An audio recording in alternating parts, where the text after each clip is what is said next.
পরম প্রেমময় শ্রী শ্রী ঠাকুর অনুকূলচন্দ্র বলছেন, ভীষণ স্রোতের মতো সব চলে গেল, দয়াময় পিতা গো, ও পিতা গো, সব গেল, সব গেল, কি ভীষানল উদ্গীরণ করছে।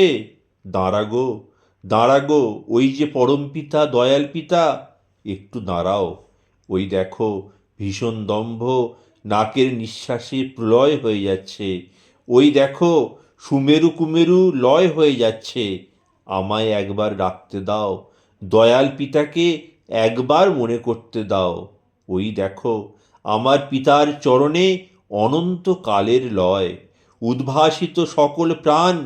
আয় রে কাল, আয় রাক্ষস, নিয়ে যা দেখি কার কত শক্তি আছে। কত কাল আমার পিতার চরণে লয় হয়ে যাচ্ছে। আয় দেখি, পরম পিতা, দয়াল পিতা, তুমি এসো গো, রাক্ষসের মুখ দেখব না। আমার পিতা, আমার পিতা রাধাস্বামী।